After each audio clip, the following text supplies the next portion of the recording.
Hello and welcome to the Kenneth Verkammer Law of Single podcast, looking at recent criminal cases. And here we look at the United States Supreme Court case of Collins versus Virginia, where the Supreme Court held the search under a tarp under the house curtilage was not permitted by police without a warrant.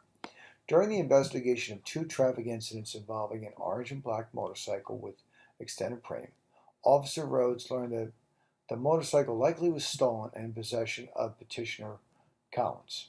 Officer Rhodes discovered photographs of Collins' Facebook profile of an orange and black motorcycle parked in the driveway of a house. So the officer drove to the house and parked on the street. From there, he could see what appeared to be a motorcycle under a white tarp parked in the same location as the motorcycle in the photograph.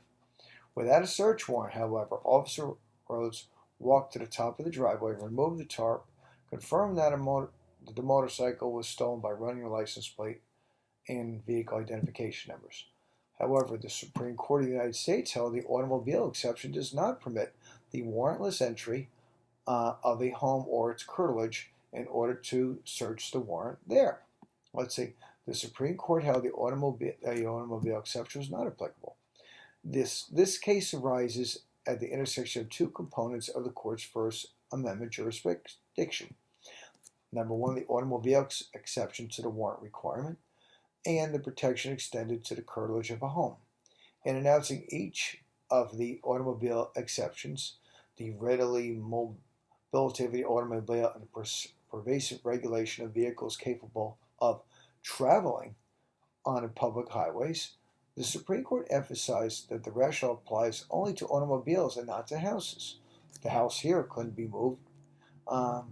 When these justifications are present, officers may treat automobile without a warrant so as long as they have probable cause. Curtilage, however, is the area immediately surrounding and associated with the home, and is considered part of the home for Fourth Amendment purposes. Thus, when an officer physically intrudes on the curtilage to gather evidence, a Fourth Amendment search has occurred and is presumptively unreasonable absent a warrant. Let's say, in addition, let's say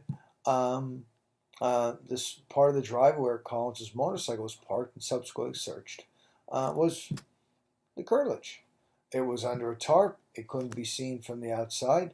And just like a porch, side garden, or area outside the front window, the area constitutes an area adjacent to the home and to which the activity of home life extends. So the Supreme Court made it the fact that it was on a person's home. Because the scope of the automobile exception extends no further than the automobile itself, it did not justify Officer Rhodes' invasion of the curtilage. Nothing in the court's case will suggest that the automobile exception gives a police officer the right to enter a home or its curtilage to access a vehicle without a warrant. Such an expansion would both undervalue the core Fourth Amendment protection afforded to the home and its curtilage and untether the exception. So therefore, the court similarly declined to expand the scope of other exceptions to the warrant requirement. Thus, just as an officer must have a lawful right to access to any contraband he discovers in plain view in order to seize it without a warrant, and just as an officer must have a lawful right of access in order to arrest a person's home, so too an officer must have a lawful right of access to a vehicle in order to search it pursuant to the automobile exception. To hold otherwise would unmoor the exception from its justifications, render hollow the core Fourth Amendment protection the Constitution extends to the house and its curtilage, and transform what was meant to be an exception into a tool with too far broad exception. So again, in the Collins case, the United States Supreme Court held the search of under the tarp under the house curtilage was not permitted. Citation 138 NJ 138 Supreme Court 1663, decided in 2018. For other information on search and seizure or criminal defense, visit website njlaws.com or website benotguilty.com. That's benotguilty.com. And for representation, contact Kenneth Verkammer's office in Edison at 732-572-0500. Thank you.